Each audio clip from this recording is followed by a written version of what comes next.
Suns lose again. Can I say something about that Heat-Pistons game real quick? Yeah, go for it. Worst win of the season by any team in the league. It's a good take. Needing a buzzer beater to beat Detroit From Bam, is officially the worst win of the year. It was on the road. Weird, A-10 tourney. Duquesne over VCU, first tourney bid in 47 years, and the celebration accidentally started early, Brew. Take a listen to Kevin Harlan. Confetti falling right now. Confetti is falling on the floor. They're going to have to stop playing. We can't see our notes. The players can't work on this court. Confetti is everywhere. They played BYU on Thursday in final. Wonderful Lakers Warriors. Rui, a.k.a. Don't the Joker. Don't do it. God dog it. What? Let Rui Hachimura live, He man. is. Can stop the MVP. No one ever said that. Darvin Ham said he figured something He out. didn't say that, He though. implied it. It's a great play. That is an awesome dunk. That's what I'm saying. You should see him play defense on Jokic. Stay with Warriors Lakers. LeBron had 40, Steph had 31. AD had left early with an eye injury, so the game went to the Warriors. Last 2 minutes of the game Disaster. took 20 minutes. Ben Affleck, nonplussed.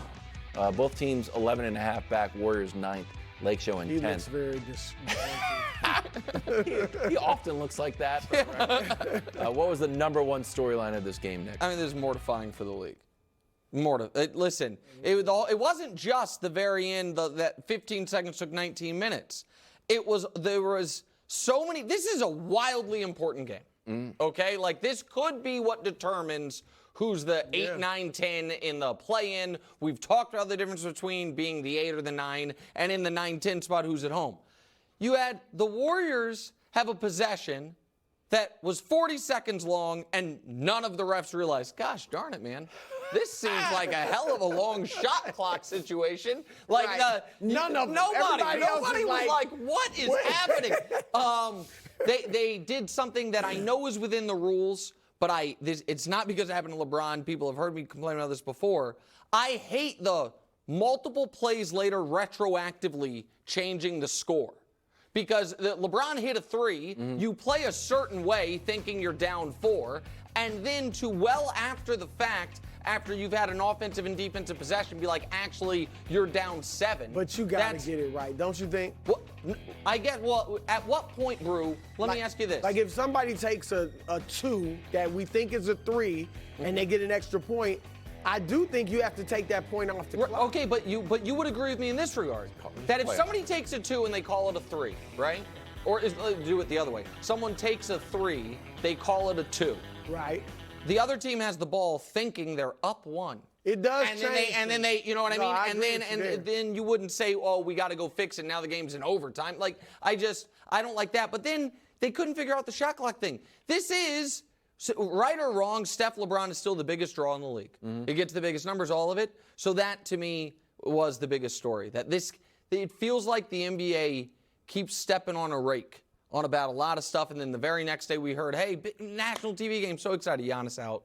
Like, there's just a lot of stuff that's frustrating right now. Well, that's the biggest. Even this game, I mean, you can't blame AD, got hurt. But, so many of these big national games, some star is out, and that's frustrating. But I'm going to go to basketball for these two, the biggest storyline. I think, look, with Steph, now I do think the Lakers with AD beat the Warriors in the play-in. The size is just too much. And yesterday, or in the game, Saturday night, you saw they just took advantage. Once AD was out, they just went like to the 50 point. Yeah, they wouldn't have done that with AD. But I'll tell you this, kind of like the Mavericks, Golden State is dangerous. Like, they're 13-4 in their last 17 games. With Steph, they're dangerous. They can't win the West. But could they ruin somebody's like a Sacramento or OKC, a team that's ahead of him? I think you got to watch out for him. And the second thing, I got to say this, Clay. Off the bench. That's been good. Great. It's kind of brought him back. Look at his numbers. I know it's only 10 games, but still. Fewer minutes, more points, 20 a game. Way more efficient. And look at he's playing against second unit players. And when he's out there, it's kind of his show because a lot of times Steph's on the bench. So it's his thing and he can get in his rhythm. So, yeah, I mean, that's big for them. I want to add one basketball piece as well, because we're lucky enough to do the show with one of America's most notorious and well-known LeBron James critics, and Kevin Wildes. I'm not even top 100. I fan, let actually. the audience figure it out. Brew, you agree with me, Brew. He takes his got a shots when he can. point. Wow. He's got a How point. much? That's all I'm saying. How much do you guys put into what LeBron's looked like post All-Star break? So post All-Star break, he's missed one game, and this his numbers are. We can show it to you. He was playing well before the All-Star break. Post All-Star break, he's played awesome. like, the fifth best player in the league thereabouts. And the Lakers, oddly, despite that, are still, just a few games above 500. But if that's the version of LeBron you get in the postseason, plus an extra 2 or 3 minutes per game, that's the Lakers' hope. The Lakers' hope is that he's going to, not 47% from three, but with AD, that you're going to get that level of LeBron somehow in year 21. It looks, honestly, like LeBron can just get to the hole at will. And with the floor spread out, it's easier for, he's a great finisher, obviously, but it's even easier for him to finish because you don't have as many. And some of that is that he's been red hot from three. Additional offer with stronger draft capital from a team with an established starter, per source, but chose to send Fields to Pittsburgh with the hopes of putting the 25-year-old in a position to continue his development, first as a backup to Wilson and eventually as a starter. Your reaction, bro? Well, what was better? 5th round, 6th round that's not conditional where it could get better?